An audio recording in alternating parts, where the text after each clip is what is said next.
학교론 쉬운 게 마음 편한 해입니다. 민법은 쉬워봤자 제자리 걸음이거든.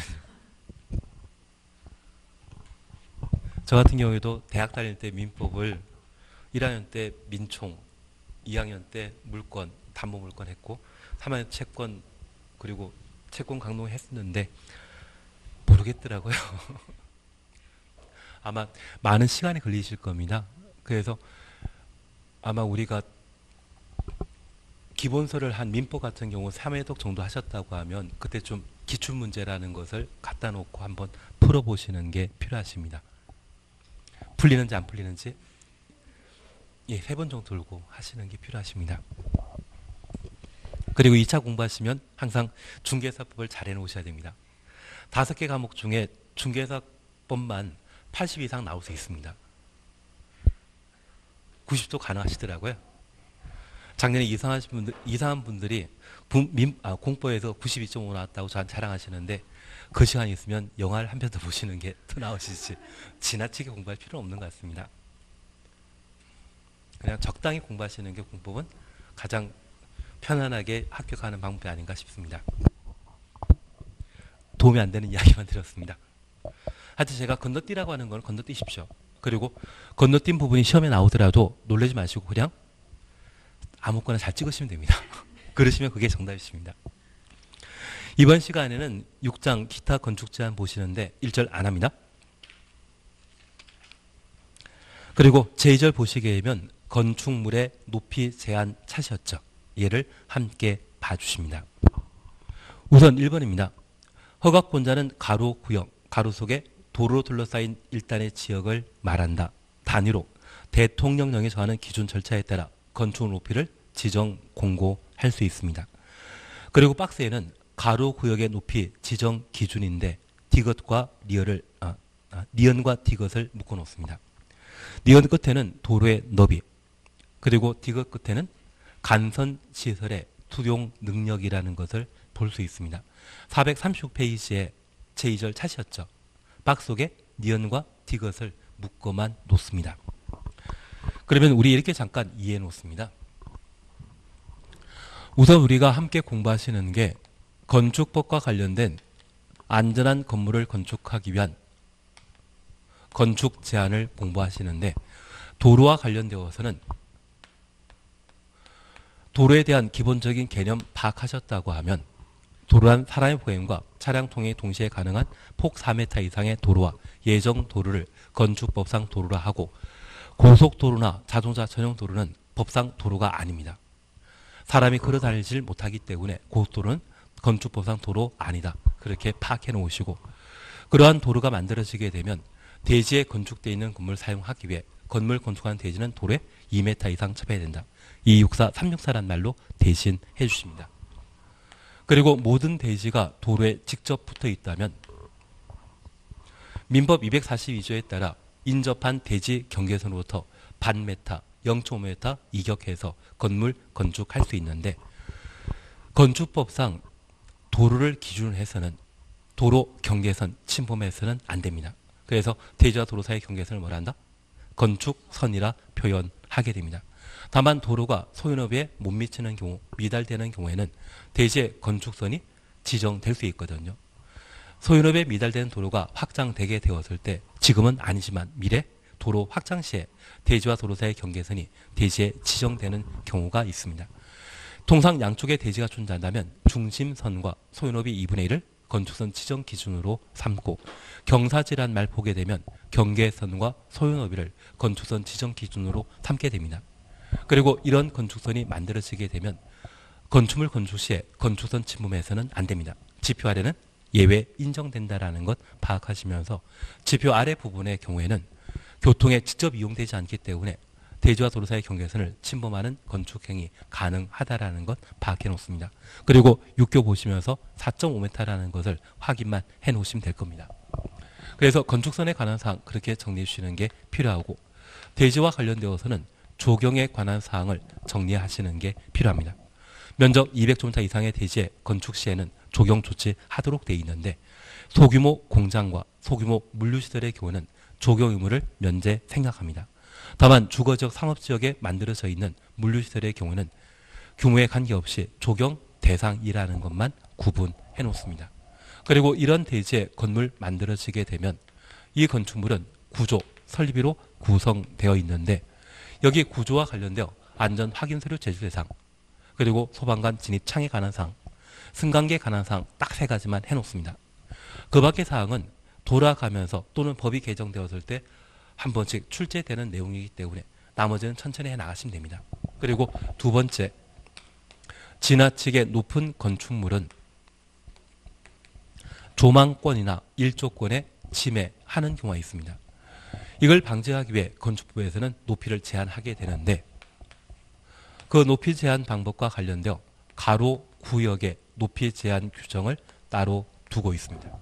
우리 종로 1가, 2가, 3가라는 말 들어본 적 있으시죠? 도로 가짜를 이용한 말인데 도로가 동서로 형성되어 있으면 도로 가짜 붙여주고 세종로라고 하는 도로 들어본 적 있을 겁니다. 걔가 도로 로자입니다. 남보로 형성되어 있는 도로를 도로 로자를 붙여줍니다. 그러면 통상 건물 건축하는 대지는 도로에 2m 이상 접하는 것이 일반적인데 이러한 대지가 사방 모두 도로에 둘러싸인 곳을 가로구역이라 합니다. 학원 있는 곳도 가로구역입니다. 공원 용지 인접한 곳에 있지만 크게 보게 되면 전부 도로에 둘러싸인 땅이거든요. 이러한 곳들을 가로구역이라 하고 이러한 가로구역은 사방 모두 대지에 드나들 수 있는 통로에 접해 있기 때문에 효용 가치가 높습니다. 이러한 곳은 허가권자가 높이를 결정하게 되면 그 높이까지 건축할 수 있습니다.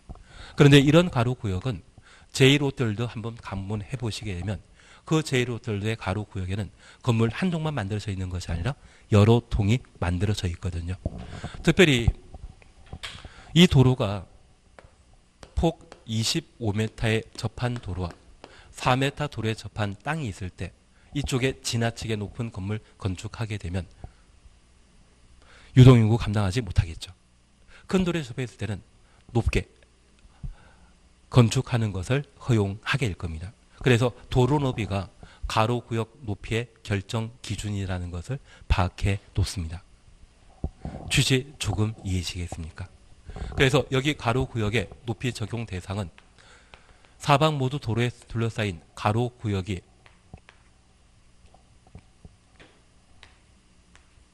높이 결정 지정 대상이고 이런 가로구역에 건축할 수 있는 높이를 지정하는 자는 누구이다? 허가권자라는 것 파악해 놓습니다. 그리고 구체적인 방법을 우리가 파악해 주시는데 현재 허가권자는 시, 군, 구청장과 특광이 허가권자입니다. 특별시장, 광역시장은 특별시, 광역시 안에 21층 이상이거나 연면적 10만 제곱미터 이상의 건물 건축 시에는 특광이 건축 허가권자이거든요. 그때 지정하는 방법을 각각 살펴놓습니다. 맨 마지막 줄에 대해서는 천천히 보십니다. 허가권자는 가로구역에 대해서도 가로구역의 건축의 용도 형태에 따라 건축 높이를 다르게 정할 수 있다. 같게도 할 수 있고 다르게 정할 수 있습니다. 특별히 큰 돌에 접해 있는 곳이라고 하면 10층짜리를, 작은 돌에 접해 있는 곳이라면 5층짜리 건물 건축하도록 높이를 차등적으로 결정할 수 있다는 것 확인해 놓습니다. 재량 행위죠. 그리고 4번, 5번을 묶어 놓습니다. 4번, 5번을 묶어 놓습니다. 원래 5번이 원칙이고 4번이 예외입니다. 우리는 5번부터 먼저 보고 4번 보도록 하겠습니다. 허가권자는 가로구역 높이를 지정하려면 지방건축위원회 심의 거쳐야 된다.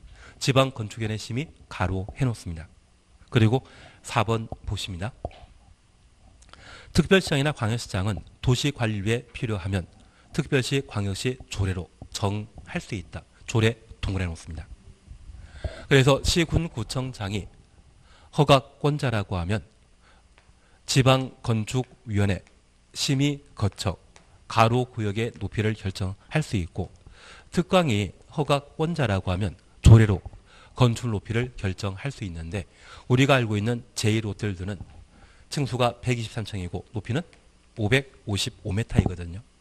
그 제1호텔의 높이를 555m로 결정했던 것은 제1호텔에 대한 건축허가권자는 누구? 서울시장이었고 서울시장이었고 가로구역으로서 그 높이를 555m까지 결정해서 가능했던 것 같습니다. 그래서 시군 구청장은 어떤 방법으로? 지방건축위원회 심의로, 특광은 어떤 방법으로? 조례로 가로구역의 높이를 결정할 수 있다. 취지 이해시겠습니까? 그래서 우리 꼭 기억하실 것은 가로구역의 높이 결정 기준에는 도로 너비와 간선시설의 수용 능력을 기준한다는 것. 간선시설 수용 능력에 대해서는 나중에 문제 풀 때 제가 한번 해드릴 겁니다. 그리고 높이 지정 방법, 절차에 관한 사항을 꼭 한번 눈에 익혀놓습니다. 그리고 2번, 1조 확보를 위한 건축의 높이 제한입니다. 찾으셨죠? 우리 하나 이해하실 것이 있습니다. 여기 1조권은 쾌적한 주거 생활을 위한 제도입니다. 그러면 쾌적한 주거 생활에 필요한 장소는 도시적은 주상 공록으로 구성되어 있는데 주거 지역 중에 전용 주거 지역과 일반 주거 지역에만 적용하고 준주거 지역은 단독택 건축해서 살고 있는 분이 계시다면 그분은 낭비가 심하신 분입니다. 준주거 지역은 주거 용도보다는 상업 용도로 또는 오피스를 만들어지는 용도로 사용하는 땅이기 때문에 전적으로 주거 생활 용도가 아닙니다. 그리고 두 번째, 건축물에 있어서는 단독택과 공동택이 있는데 1조 확보에 관한 높이 제한은 규제입니다. 규모 작은 단독택에는 적용하기 곤란하다? 단독택은 적용하기 곤란합니다. 규모 큰 공동주택의 경우에만 저 제한을 감당할 수 있거든요. 그래서 현재 1조 확보에 관한 높이 제한 규정 적용 대상은 용도지역 중에 어디? 전용 주거지역과 일반 주거지역만. 상업지역이나 공업지역에는 필요하다, 필요 없다? 필요 없습니다. 그래서 우리 학원 강의실도 햇빛 볼 일 없으시죠? 상업지역이니까 가능한 겁니다. 또는 준주거지역이니까 이런 조치가 가능하지. 이 전용 주거지역과 일반 주거지역은 적용해야 되는 겁니다. 그리고 공동택만 감당할 수 있다는 것 확인해 놓습니다. 그러면 1조 확보와 관련된 높이 제한 방법을 우리가 이제 함께 봐주십니다. 우선 437페이지 찾으셨죠? 양걸 1번 437페이지입니다. 전용 주거지역, 일반 주거지역의 1조 확보를 위한 높이 제한 찾았습니다. 동그라미 1번입니다. 전용 주거지역이나 일반 주거지역 가로 해놓습니다. 준주거지역은 적용 대상이다, 아니다? 아닙니다. 건축물 건축하는 경우 건축물 각 부분을 정북 방향으로 인접 대지 경계선으로부터 조례가 정하는 거리 이상 띄어 건축해야 한다. 정북 방향 줄만 쳐놓습니다. 그리고 기억, 높이 9m 이하의 경우는 1.5m 이상 띄어 건축하고 9m 초과 시에는 높이의 2분의 1. 숫자 우리 열심히 한다? 안 한다? 안 합니다. 숫자는 천천히 하시면 됩니다. 그리고 예외에 대해서는 지키십니다. 그러면 첫 번째 우리 봐주실 것은 1조 확보에 관한 높이 제한 규정으로 전용 주거지역과 일반 주거지역에는 정북 방향의 1조 확보에 관한 높이 제한 규정을 적용하게 됩니다. 그래서 만약 도로가 남북으로 형성되어 있는데 도로변을 따라 일반 주거지역이 존재한다고 하면 내가 9m 높이의 건물 건축하게 되면 정북방의 인접 대지 경계선으로부터 1.5m 이상 띄어 건축해야 되고 내가 20m 높이의 건물 건축하게 되면 정북방의 인접 대지 경계선으로부터 높이의 2분의 1, 10m 이상 띄어 건축해야 됩니다. 그래서 전용 주거지역과 일반 주거지역의 건축 형태는 대지 남쪽에 건물이 위치하게 됩니다. 해가 정남방에 뜨게 되면 건물의 그림자는 북쪽을 향하게 될 텐데 건축주가 충분한 거리를 띄어 건축했다고 하면 나를 위한 것이 아니라 남을 위한 1조 확보에 관한 높이 제한 조치를 준수한 것입니다. 취지 이해되시겠습니까? 우리 도곡 렉슬이라고 하는 아파트 들어본 적 있으십니까? 한 10년 전 이야기여서 그런데 그 도곡 렉슬이 일반 주거지역에 해당되는데 얘가 이쪽에 만들어졌거든요. 그리고 얘가 예전에 도곡 주공 아파트로 5층짜리 아파트였습니다. 그래서 경사진 그랜드 백화점 그냥 넘어갑니다. 서울 이야기여가지고 그랜드 백화점 있는 자리였는데 경사진 곳에 있었거든요. 그리고 그 뒤에 숙명여고가 있고 요즘 TV에 잘 나오지 않으십니까? 아버님이 징역 3년으로 확정 판결 받으셨던데 시험지 유출 사고, 전교 1등. 그게 기회가 균등한 거 아니죠. 괜한 이야기 드렸습니다. 그래 숙면여고 있는 자리 그 뒤가 그 앞이 도곡 엑셀이거든요. 숙면여고가 여기 있으면 그 앞이 도곡 엑셀입니다. 근데 얘가 재건축하면서 바로 북쪽에 진달래 아파트가 존재했는데 50m 높이의 아파트 건축하게 되면 정북방 인접 대지 경계선부터 25m 이상 띄어 건축해야 되는데 10m 띄우고 아파트 만들어 놨거든요. 그래서 진달래 쪽에서는 공사 중지에 대한 가처분 지정과 함께 손해배상 청구 소송을 제기한 적이 있습니다. 소송하면 몇 년 걸린다? 지금 박 대통령 3년 넘게 계시지 않습니까? 그러면 재건축 사업이 그렇게 지연되게 되면 막대한 비용 부담 발생하기 때문에 이쪽에서는 합의를 시도한 적이 있습니다. 그래서 세대당 1,000에서 5천만 원까지 손해배상금 지급하는 것으로 합의해서 공사 진행했거든요. 그리고 그 돈 받고 6개월 뒤에 진달래 아파트도 재건축 결정하더라고요. 요즘 가보시면 레미안 아파트가 만들어져 있습니다. 그리고 그 레미안 아파트 공사 도중에 집안 잘못 건드려서 도곡 엑셀의 집안이 주저앉은 적이 있거든요. 가만히 있었겠습니까? 바로 수승 걸더라고요. 그래서 전용 주거지역과 일반 주거지역에 남쪽에 새로 건물 건축되게 되면 건물 높이와 인접 대지 경계로부터의 이격이 법에 적합한지를 꼭 한번 확인하시고 만약 위반되었다는 것을 알게 되면 용돈벌이가 딱 됩니다. 도움이 안 되는 이야기 드렸습니다. 그래서 전용 주거지역과 일반 주거지역은 정북방의 인접 대지 경계선으로부터 일정한 거리 띄어 건축해야 되고 9m 이하는 1.5m 이상 띄어 건축하고 9m 초과 시에는 높이의 2분의 1. 그 정도만 확인해 놓습니다. 이번 예외에 대해서는 제키십니다. 얘는 건축사 시험 또는 건축기사 시험에 나옵니다. 다음 페이지 보시게 되면 밑에서 네 번째 줄에 양가로 2번 공동주택의 1조 확보를 위한 높이 제한 찾으셨죠. 다음 어느 하나에 해당되는 공동택 박스를 잠깐 보십니다. 2번 봐주십니다. 하나의 대지에 2동 이상 건축하는 경우. 그래서 아파트에는 보통 2동 이상의 건물을 만들어지지 않습니까? 그러한 공동택의 경우에는 가로 속에 일반 상업지역과 중심 상업지역에 건축하는 것을 제외한다. 일반 상업지역 중심 상업지역 추천없습니다. 채광 확보를 위한 대통령령이 정하는 높이 이하로 하여야 한다. 확인되셨습니다. 그러면 첫 번째 우리 이해하실 것은 현재 1조 확보와 관련된 높이 제한 규정은 쾌적한 주거 생활을 필요로 하는 단독택과 공동택이 있는데 이 제한을 감당할 수 있는 규모 큰 공동택에만 적용하게 됩니다.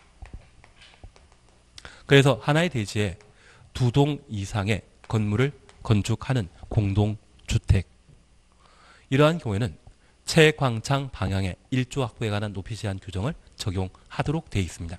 다만 배제하는 것으로 중심 상업지역과 일반 상업지역에 건축된 공동주택은 적용한다, 제외한다. 우리 서울 명동에 화장품 가게 있거든요. 걔가 가격이 제일 비싸다는 이야기 들어본 적 있으십니까? 이번에 공시가가 새로 책정되었는데 작년까지만 하더라도 3억이었던 게 이번에 평당 공시가가 6억으로 바뀌었습니다. 공시가 6억이면 실거래 가격은 얼마 정도 된다? 6년 전에 이게 한 평에 8억에서 9억에 거래된 적이 있거든요. 지금 아마 가격 오를 만큼 올랐기 때문에 꽤 높게 책정되어 있을 겁니다. 그러면 이 중심 상업지역에 아파트를 만들게 되면 30평 아파트의 대지분은 보통 10평이거든요. 평당 가격 1억이라면 땅값만 10억입니다. 아파트 분양 가격이 지나치게 높게 형성되기 때문에 이런 아파트에는 가격 다운시킬 필요 있죠. 그래서 보통 도를 따라 아파트 단지가 조성되어 있으면 아파트 높이가 50m였을 때 동과 동사의 간격은 25m 띄어 건축하도록 되어 있습니다. 그런데 이런 1조 확보에 관한 높이 제한 규정을 중심상업지역과 일반 상업지역에 적용되지 않는다면 25m 사이에 아파트 한 동 배치할 수 있거든요. 그래도 30평대 아파트 만들어지게 됩니다. 분양 가격은 낮아질 수 있죠. 대지 지분이 10평이 아니라 4평, 5평으로 해결할 수 있거든요. 제가 아는 분이 5년 전에 경희궁 차이라고 하는 아파트 분양 받으셨거든요. 그 당시에 한 5억 6천에 분양받으셨다고 저한테 자랑하시더라고요. 그리고 저한테 이거 팔까요 말까요 그러시길래 그냥 홀딩하고 있으라고 했는데 그 다음 주에 오셔가지고 저한테 밥 사주시더라고요. 분양권 팔았는데 8천만 원 받고 팔았다고 기분 예 잘하십니다. 그 이후에 16억까지 올랐습니다. 괜한 이야기 들었나 봅니다. 예, 그래서 하여튼 그런 곳이라면 강화문 주변이라고 하면 보통 중심상업지역에 일반 상업지역에 해당되는 것으로 우리 아파트 배치하게 되었을 때 판상형으로 배치하는 것인데 요즘 타워형 만들어 가지고 건물 어긋나게 배치하는 거 많이 보셨죠. 이런 형태가 대표적인 중심상업지역과 일반 상업지역의 일조 확보에 관한 높이 제한 규정에 특례 적용했을 때 건축 형태가 되게 됩니다. 추진 이해하시겠습니까? 그래서 우리는 일조 확보에 관한 높이 제한 규정은 적용되는 용도 지역은 어디?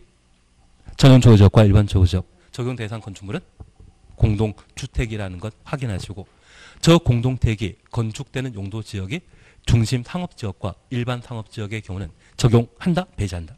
배제한다. 그것만 파악해 놓습니다. 하단부에 구체적인 좋은 규정이 있습니다. 저도 한 10년 전에 이거 다 했거든요. 안 나오더라고요. 시험에 안 나오더라고요. 하여튼 그 이후부터는 사람이 날라리가 되어버렸습니다. 그래서 나중에 필요한 것이 있다고 하면 그때 한번 정리해 나가는 걸로 하고 지금은 할 필요 없습니다. 한 장 넘기시면 제3절 특별건축구역 찾으셨죠. 용산 국제업무지구가 특별건축구역입니다. 예전에 MB가 서울시장 되시고 그 뒤를 오 시장이 승계했을 때 용산 개발 사업을 꿈꿨던 적이 있습니다. 그래서 용산을 홍콩 같은 국제도시 만들겠다고 김포공항이나 인천국제공항은 확보되어 있기 때문에 국제도시의 첫 번째 조건은 해결되었거든요. 그런데 국제항이 필요합니다. 근데 우리가 알고 있는 부산은 국제항 2단이다. 유람선이 크루즈가 가끔 들어오지 자주 들어오는 거 아니거든요. 그래서 인천 아파트부터 서울 용산까지 국제항 만들겠다고 운하를 만들어 놨는데 배가 다니겠습니까? 자전거가 다니겠습니까? 예, 자전거 산책길로 딱 좋습니다. 이상한 이야기만 들었습니다. 그렇게 꿈꾸면서 특별건축구역을 지정했던 적이 있습니다. 그 당시에 개발 비용으로 60조를 생각했는데 저 60조 개발 비용을 모두 확보하기 위해서는 용산에 만들어진 아파트의 평당 가격이 1억 원 넘어야 되거든요. 그 당시에 강남 쪽의 아파트 가격이 2천이 안 됐습니다. 2천 비싼 데가 2,400 정도이고 그냥 수서가 요즘은 수서가 좀 더 인기 좋아졌는데 그쪽이 한 1,800 정도 했었거든요. 평당 1억짜리 용산 아파트를 그 당시에는 상상하면 되겠습니까? 안 되겠습니까? 그래서 철도공사, 삼성 등이 컨소시엄 형성해서 개발사업 착수했던 게 용산이거든요. 그 용산 개발사업 촉진하기 위해 만들어진 제도가 특별건축구역이 되게 됩니다. 앞으로 예 보게 되면 용산 연상시키시는 게 필요하십니다. 그러면 2번 특별건축구역 찾으셨죠? 양갈 1번 지정대상 지역입니다. 국토교통부 장관 또는 시도의사는 국장부터 시도의사까지 가로 해놓습니다. 한 줄 밑에 특별건축구역 지정할 수 있다.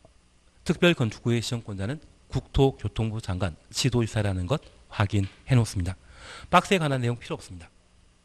그리고 2번입니다. 지정 제한, 지정 금지 대상 지역 찾으셨죠. 다음에 해당되는 지역에 대해서는 특별건축구역 지정할 수 없다. 1. 기역, 개발 제한 구역. 그린 벨트를 말합니다. 나는 그린 벨트가 관심 있다, 관심 없다. 관심 가지셔야 됩니다.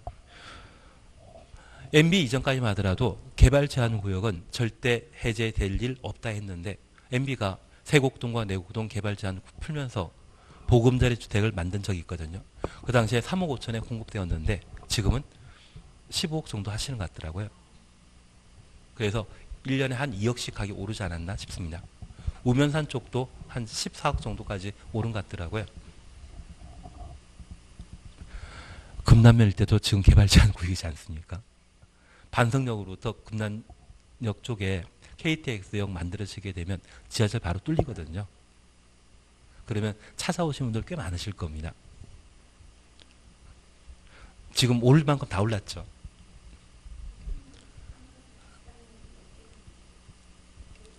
알겠습니다. 하여튼 개발제한구역 그렇다. 개발하는 곳이다, 못하는 곳이다. 못하는 곳이다. 그리고 자연공원입니다. 그리고 좁도구역입니다. 보전산지. 그러면 우리 잠깐 구분해 주실 것이 있는데, 건축물과 관련된 높이 제한 규정을 함께 보셨고, 이 건축물과 관련된 사항으로 규제 완화에 관한 내용을 함께 보십니다. 여기 규제 완화와 관련되어 앞서 시간에 함께 보신 것으로 공개 공지 제도가 있습니다. 여기 공개 공지는 확보 대상 지역은 1준 상준입니다. 도시화 가능성이 크거나 노후산업단 정비가 필요한 곳이라면 공개 공지 확보해야 되고, 확보 대상은 바다 면적합 5,000제곱미터 이상의 종업원, 판문숙이란 말로 대신했습니다.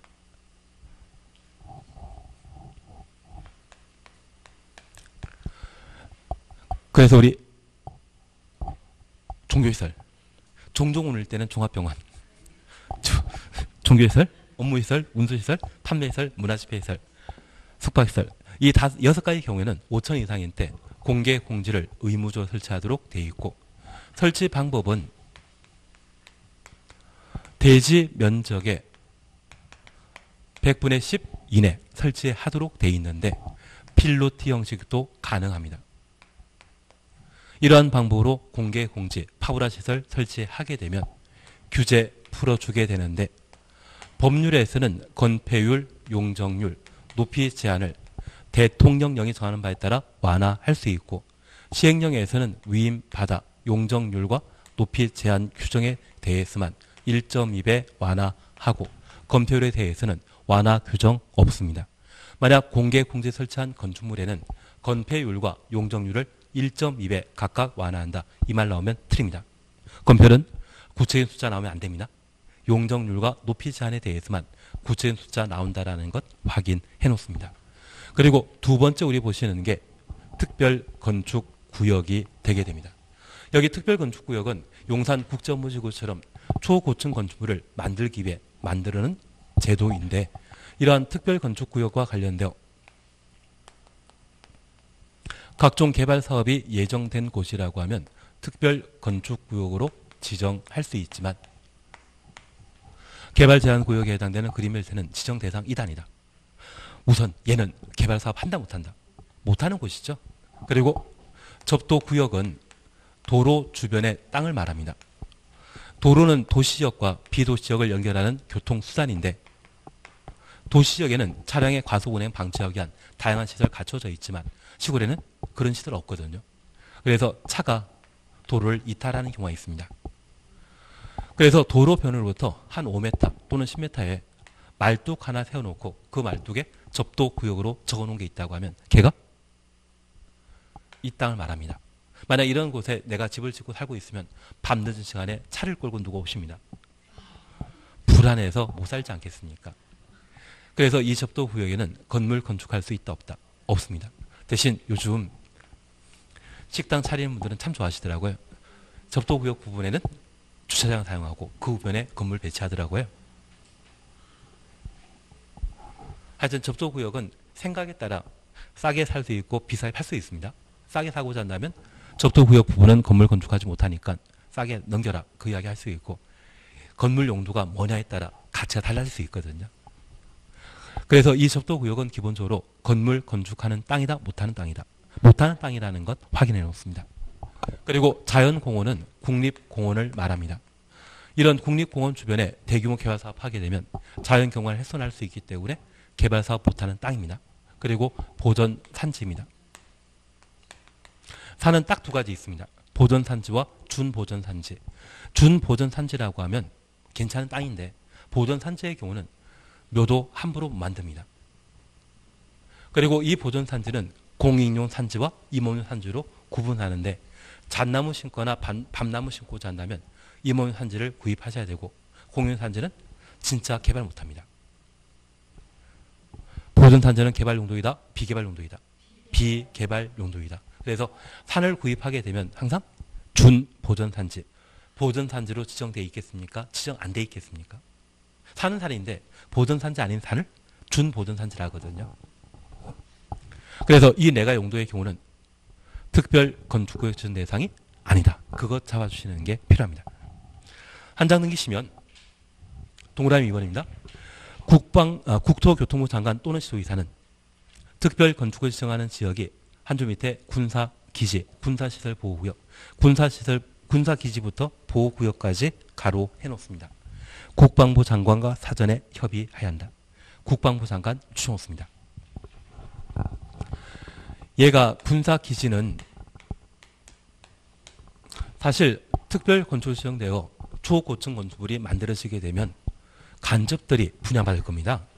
사진촬영이 딱 좋거든요. 그런데 이 군사기지 중에 용산 미군기지가 포함되어 있습니다.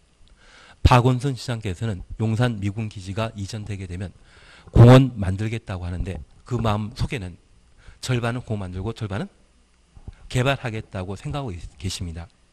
그러면 이 군사기지 중에 특별 건축을 지정해서 개발 사업을 용이하게 하기 위해 3년 전에 법이 개정되었거든요.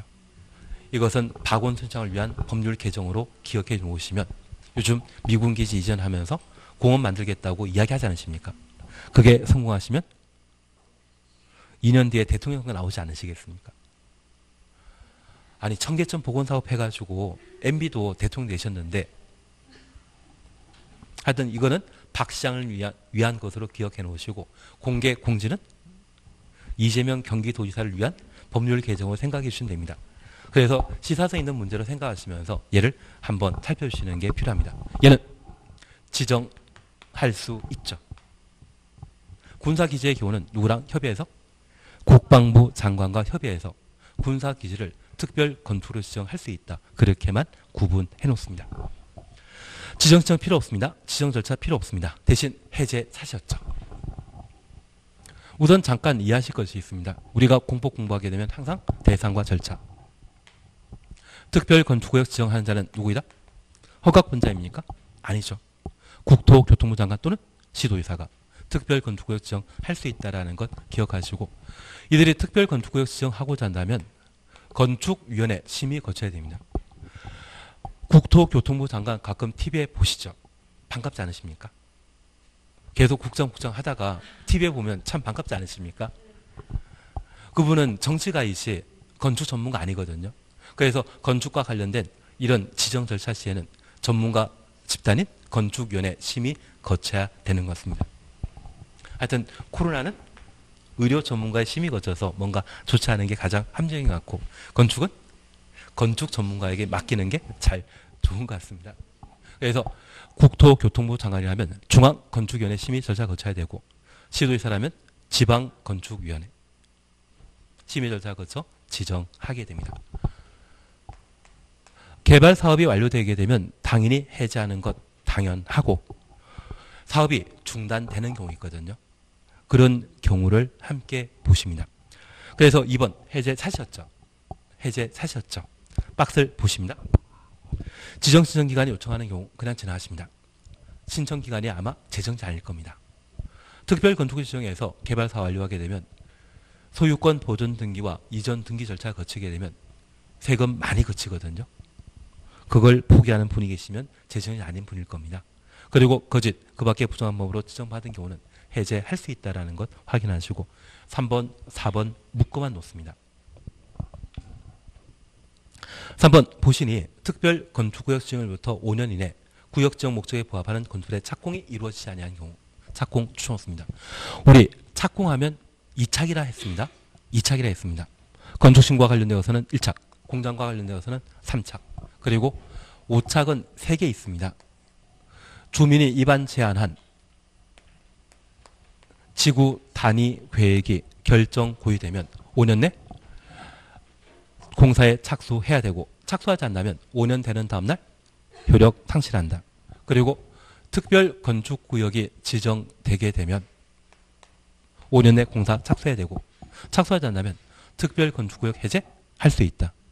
그리고 주택법에 사업계획 승인 대상 주택건설 사업이 이루어지게 되면 사업계획 승인 받은 날부터 몇 년? 5년 내 공사 착수하도록 되어 있거든요. 5착은 몇 개 있다? 3개입니다. 그 중에 하나 이해하실 것이 있습니다. 여기 특별 건축구역 지정되게 되면 제1 호텔들 같은 것을 만들거든요. 제1호철도의 공사기간이 7년 정도였습니다. 구역 지정 후 5년 만에 공사 착수하고 또 7년이라는 공사 기간을 필요로 한다고 하면 10년 훌쩍 넘어버리죠. 10년이면 강산 한번 바뀔 상황입니다. 최초 지정 목적 달성하기 곤란하기 때문에 구역 지정하면 몇 년 내? 5년 이내에는 공사에 착수해야 되고 착수하지 않는다면 특별 건축구역 해제 사유가 된다는 것 확인해 놓습니다. 그래서 5착이란 말로 대신하십니다. 하여튼 1착, 3착, 5착 제외하면 다 몇 착입니까? 2착입니다. 2년에 공사 착수할 것. 그렇게만 계속 봐놓습니다. 한 2번 정도 들으면 세뇌 당하셔가지고 다 찍으실 수 있을걸요? 그리고 4번입니다. 특별 건축구역 지정 요건 위반하였으나 지정 불가능한 경우. 그래서 지정 요건에 위반하였으나 지정 불가능한 경우에는 해제 사유입니다. 하나 이해하실 것이 있습니다. 우리가 알고 있길 개발 제한 구역은 특별 건축으로 지정할 수 있다 없다. 개발 제한 구역은 특별 건축 지정 대상 아닙니다. 그런데 이 개발 제한 구역을 해제하는 도시군 관리계획 절차를 진행하다 보면 그 과정에서 가격 10배 뜁니다. 그리고 이후 개발 제한 구역 아니기 때문에 특별 건축구역 지정하면 적법 절차이지만 적법한 것이지만 이곳에 도로나 주차장 등을 만들고자 한다면 토지는 10을 기준으로 보상해 줘야 되거든요. 개발 비용이 엄청 많아지게 될 겁니다. 그런데 이 개발 제한 구역일 때 법령 위반해서 특별 건축구역 지정했다면 지정 요건에는 위반했습니다. 그리고 향후 개발 제한 구역 해제하는 지정 절차를 밟았다고 하면 특별 건축구역은 계속 유지되고 지정 안 되면 그때는 해제 사유가 되는 겁니다. 그러면 우리가 잠깐 이해하실 것은 내가 작년에 컨닝 해가지고 적발되었거든요. 그리고 올해 공인중개사 시험을 봤는데 올백 맞았다면 자격증 받을 수 있다 없다. 그것 결격사유지 않습니까? 그래서 요건 위반하면 결격사유에 해당돼야 되는데 이것만큼은 유별나지 않습니까? 특별하지 않습니까? 그래서 지정 요건에 위반하였으나 무엇? 지정 불가능한 때 이런 경우에만 해제 사유가 될 수 있다는 것 확인해 놓습니다. 좀 신기하지 않으십니까? 너무 신기한 표정하지 마시고 그냥 그런가 보다 하고 넘어가시면 됩니다. 하여튼 용산 개발 사업을 어떻게든 성공시킬 목적으로 이런 조치를 취했다. 그렇게 생각하시면 됩니다. 사실 용산 앞에 한강 바로 있지 않습니까? 한강 함부로 개발 못하는 곳이거든요. 그곳에 국제항 만들고자 한다고 하면 먼 짓을 다 해야 되지 않겠습니까? 그래서 이런 규정들을 만들어 놨던 것으로 생각해 주십니다. 그리고 효과 찾으셨죠? 양가로 2번은 천천히 해나가십니다. 양가로 2번은 천천히 해나가시는데 제가 하나 부탁드릴 게 있습니다. 양가로 2번 관계법령 적용 특례와 관련되어 1번 찾으셨죠? 동그라미 1번 보시게 되면 특별건축구역 건축 기준 등에 특례 적용하여 건축할 수 있는 건축물 다음에 해당해야 한다. 1번 부신이 국가 지방자산체 2번 공공기관이 건축하는 건축물 찾으셨죠?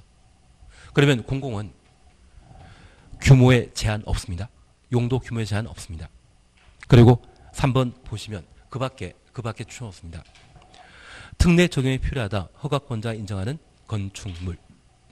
그러면 이 그 밖에는 국가, 지방자산체, 공공기관 뺀 그 밖에이죠. 누구입니까? 민간이죠. 그래서 국가는 아무런 제한 없이 특별 건축구역에 건축물 건축할 수 있는데 3번에 그 밖에 그 밖에는 민간을 말하는 겁니다. 민간이 특별 건축구역에 건축하고자 한다면 우리 공동택 찾으셨죠? 공동택은 아파트와 연립택만 가능하고 그 세대수는 300세대 이상일 것.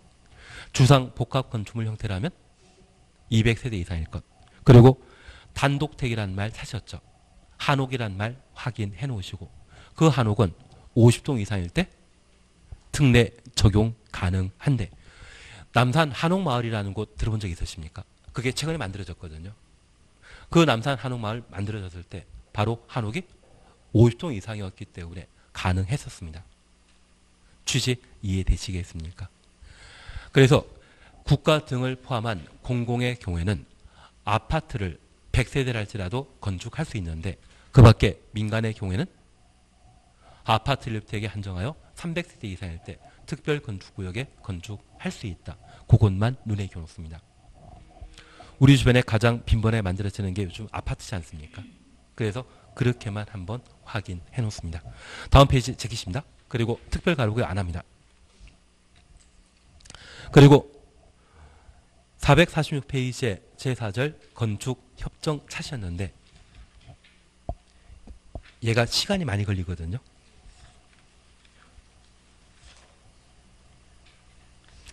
오늘 여기까지 하시는 겁니다. 더 하면 좋겠지만 다음 주에 하도록 하겠습니다. 오늘 여기까지 하도록 하겠습니다. 수고하셨습니다. 예.